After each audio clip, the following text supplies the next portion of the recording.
जहाँ तक आंदोलन का सवाल है, दिल्ली के बाहर हमारे जो किसान भाई बहन बैठे हैं, जो भी गलत धारणाएं बनाई गई, जो अफवाहें फैला गई, उसके शिकार हुए हैं। लेकिन मेरा पूरा भाषण बोलने के बाद सब कीजिए, आपको मौका मिला था।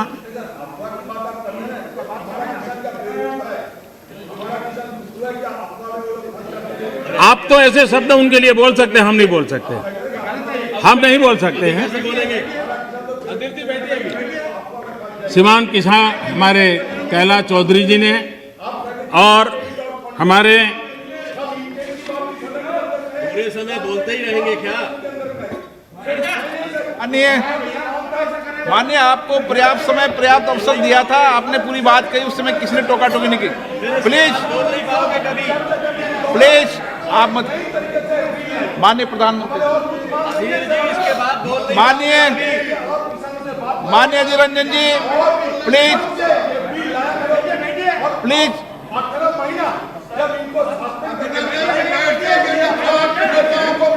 माननीय Adhir Ranjan ji, please please please please please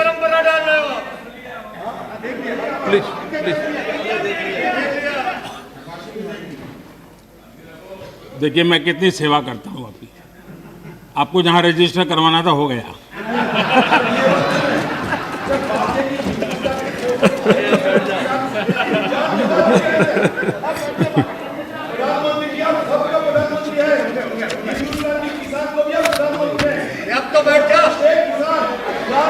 माननीय अध्यक्ष जी,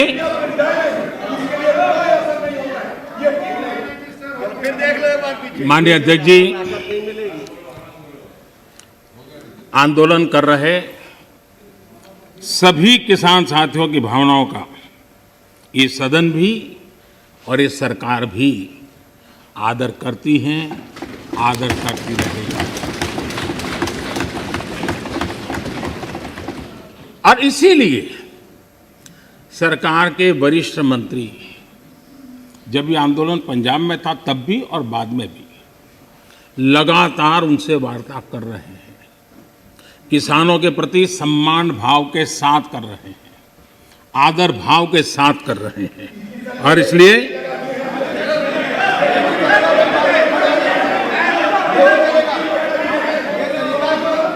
आपने 30 मिनट, 1 मिनट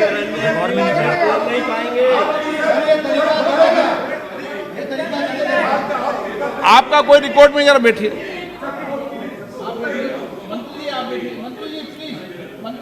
अधीर बाबू कुछ कहना है तो और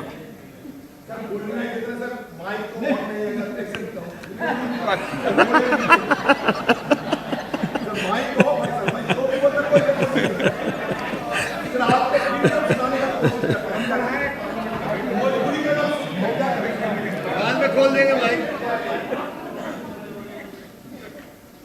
माननीय अध्यक्ष जी, बीच बीच में जरूरी होता है सब। लगातार बातचीत होती रही है और जब पंजाब में आंदोलन चल रहा था उस समय भी हुई है, दिल्ली आने के बाद हुई ऐसा नहीं है। बातचीत में किसानों की शंकाएं क्या है वो ढूंढने का भी भरपूर प्रयास किया गया।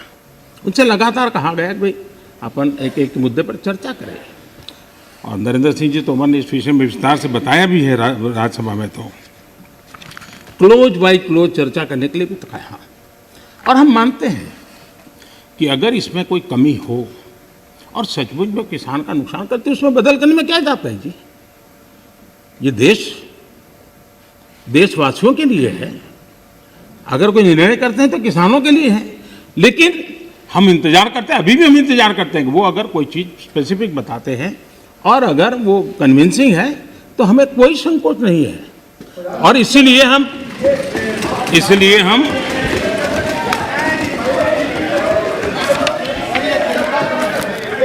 जब शुरू में जब वो पंजाब में थे, आपने अपनी बात कह चुके हैं।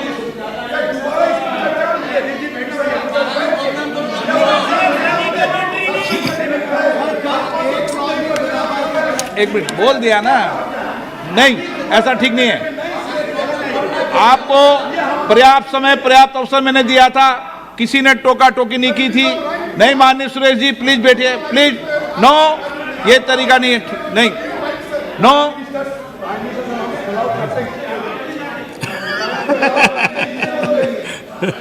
चलिए, ये क्रेडिट भी आपने मुझे दे दी।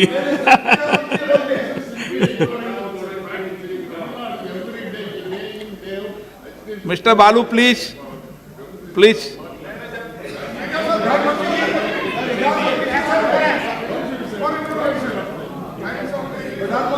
नो नो, प्लीज आप बैठिए, आपको किसने कहा?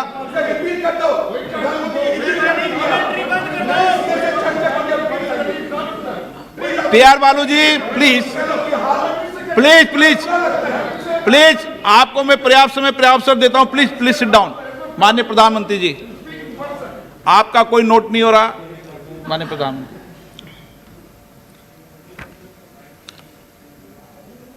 ये ऑर्डिनेंस के द्वारा ये तीनों कानून लागू किए गए थे, बाद में पार्लियामेंट में भी पारित हुए। कानून लागू होने के बाद न देश में कोई मंडी बंद हुई है, कानून लागू होने के बाद न कहीं एमएसपी बंद हुआ है। ये सच्चाई है जिसको हम छुपा करके बातें करते हैं, इसका कोई मतलब नहीं है। इतना ही नहीं, एमएसपी की खरीदी भी बढ़ी है और ये कानून नए बनने के बाद बढ़ी है। और इसलिए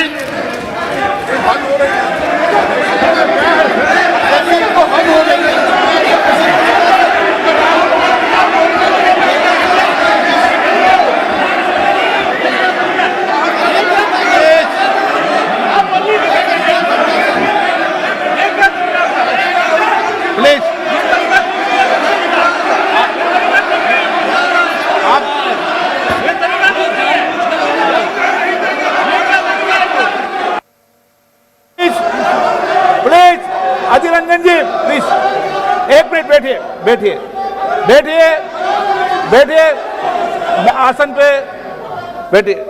माननीय सदस्यगण, मैंने इस विषय पर आपको सभी माननीय सदस्यों को पर्याप्त समय पर्याप्त अवसर दिया था। जब कोई भी प्रतिपक्ष का माननीय नेता या सदस्य बोलता था तो मैंने सभी से कहा कि सब बात ध्यान से सुने, किसी को टोका टोकी नहीं करे। और रात्रि को 1 बजे तक, जब तक सदन में अंतिम वक्ता था, मैंने पर्याप्त समय दिया है। मेरा आपसे आग्रह है, माननीय प्रधानमंत्री जी अपनी बात कह रहे हैं, आपने अपनी बात कह चुके हैं, उनका जवाब माननीय प्रधानमंत्री जी दे रहे हैं। माननीय प्रधानमंत्री से आग्रह करूंगा अपनी बात।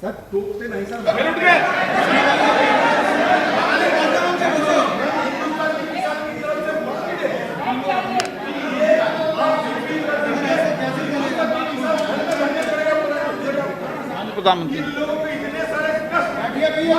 माननीय अध्यक्ष जी,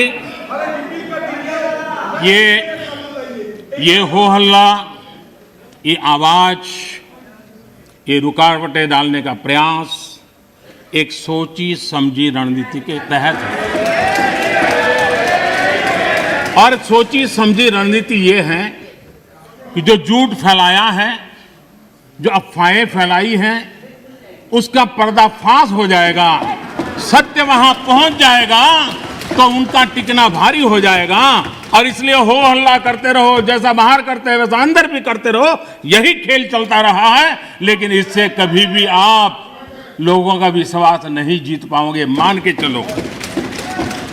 माननीय अध्यक्ष जी, ऑर्डिनेंस के बाद और पार्लियामेंट में कानून बनने के बाद किसी भी किसान से मैं पूछना चाहता हूं कि पहले जो हक उनके पास थे, जो व्यवस्थाएं उनके पास थी, उसमें से कुछ भी इस नए कानून ने छीन लिया है क्या? इसकी चर्चा, उसका जवाब कोई देता नहीं है। सब कुछ वैसा का वैसा वो है पुराना। क्या हुआ है?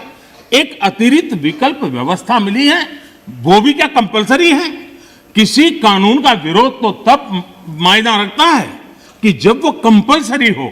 ये तो ऑप्शनल है, आपको मर्जी पड़े यहां जाना है जाइए, आपको मर्जी पड़े वहां नहीं जाना है वहां जाइए। जहां ज्यादा फायदा हो वहां किसान चला जाए, यह व्यवस्था की गई है। और इसलिए प्लीज अधीर रंजन जी, अब ज्यादा हो रहा है। अधीर रंजन जी प्लीज, अब ज्यादा हो रहा है, अब ज्यादा हो रहा है। मैं आपका रिस्पेक्ट करने वाला इंसान हूं और मैंने पहले कह दिया, आपने जितना किया, जहां रजिस्टर होना हो गया। और बंगाल में भी टीएमसी से ज्यादा पब्लिसिटी आपको मिल जाएगी। बाबा क्यों इतना है? हाँ दादा, देखो मैं बता दिया, चिंता मत करो, मैंने बता दिया।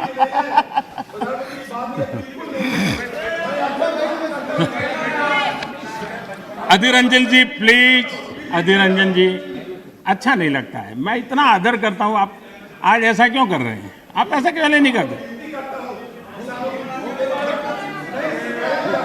अरे भाई, हद से ज्यादा क्यों कर रहे हैं आप? Please Adhir Ranjan ji, please. माननीय सदस्य दादा, प्लीज। ये नए कानून अध्यक्ष जी किसी भी के लिए बंधन करता नहीं है। ऐसे कानून है, उनके लिए ऑप्शन है, और जहां ऑप्शन है वहां विरोध के लिए कोई कारण ही नहीं बनता है। हां, ऐसा कोई कानून जो ऐसे थोप दिया हो, उसके लिए विरोध का कारण बनता है। और इसलिए मैं कहता हूं लोगों को, और मैं देख रहा हूं आंदोलन का एक नया तरीका है। क्या तरीका है? आंदोलनकारी जो होते हैं वो ऐसे तरीके नहीं अपनाते। आंदोलन जीवी होते हैं वो ऐसे तरीके अपनाते हैं, और वो कहते हैं ऐसा हुआ तो ऐसा होगा, ऐसा होगा तो ऐसा होगा, ऐसा होगा तो ऐसा होगा। अरे भाई, जो कुछ हुआ ही नहीं, जो होना नहीं है, उसका भय पैदा कर करके, और पिछले कई सालों से लगातार सुप्रीम कोर्ट का एक जजमेंट आ जाए, कोई निर्णय नहीं हुआ है, और एकदम से तूफान खड़ा कर दिया जाए, आग लगा दी जाए देश में। ये जो तौर तरीके हैं, उन तौर तरीके जो भी लोकतंत्र में विश्वास करते हैं, जो भी अहिंसा में विश्वास करते हैं, उन सबके लिए चिंता का विषय होना चाहिए। ये सरकार की चिंता का नहीं, देश की चिंता का विषय होना चाहिए।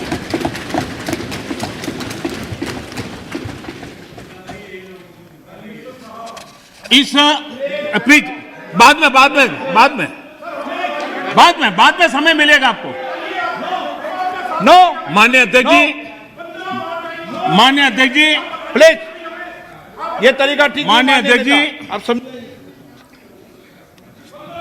पुरानी मंडियों पर भी कोई पाबंदी नहीं है। इतना ही नहीं, इस बजट में इन मंडियों को आधुनिक बनाने के लिए, उनके इंफ्रास्ट्रक्चर को सुधारने के लिए और बजट की व्यवस्था की गई है।